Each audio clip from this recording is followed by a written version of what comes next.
customs rate structure announced in July budget has been further followed up in this budget as well. The 25-26 budget, about which we had discussed earlier, now I'm talking about the finance bill, proposes to remove 7 customs tariff rates for industrial goods. So 2 tranches of rationalization of customs tariff has happened. So far we have carried out, and they have reduced the number of tariff rates from 21 to 8, completely bringing it down, including the zero-rated ones. Many Indian exports will become now more competitive as the cost of imported inputs will completely be reduced. Only one other step which is very important, sir. We have now very clearly stated that only one, either the cess or the surcharge, will be applied per item. So social welfare surcharge to be exempted on 82 tariff lines which are already subject to a cess. So the burden of a cess over which we bring in the burden of the surcharge will no longer happen.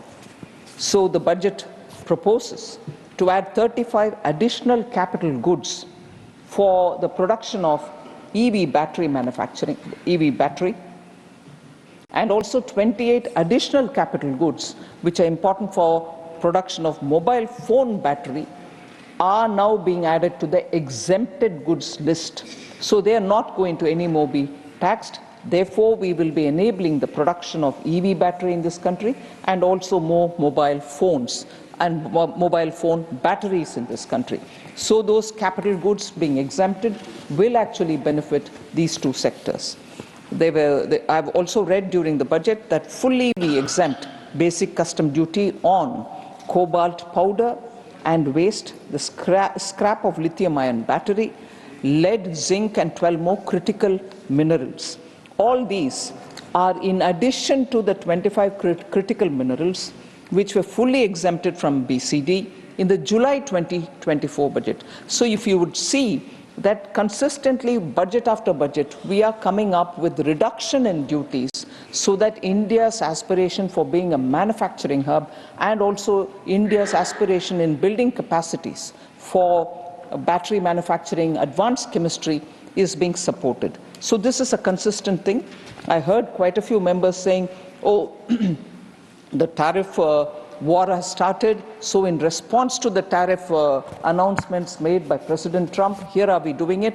No, we have been doing it from 2023. Steadily, every year, newer items are being brought in, keeping in mind Atmanirbhar Bharat, at the same time Viksit Bharat's requirements, as much as simplifying the customs duty and the compliance details. So this is an ongoing process. It is nothing to do with today's global situation, but a process which will continue even in the future. So, sir, one other relief which is important for me to put on the table here is we are extending the time limit for the end use of imported inputs in the relevant rules from 6 months to 1 year.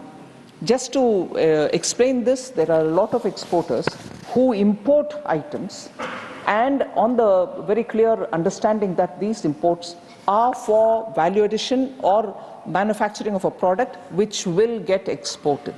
So we allow it without duty, and when they come, they are expected to be used, produced and exported out within a matter of 6 months.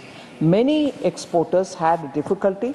They wanted an extension of time, and therefore we have given them 6 months to 1 year. What was 6 months, we have extended now by another 6 months and said if you imported an item without duty and you want to export it, you have full 1 year's time, comply with it for that within that 1 year. And also for such importers, we will now have to file only quarterly statements and not monthly statements. Now it is monthly statements. We are saying, all right, you do it only quarterly, so that the compliance burden is completely off their shoulder.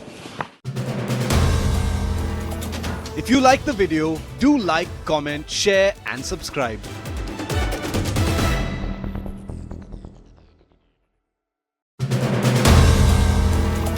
If you like the video, do like, comment, share and subscribe.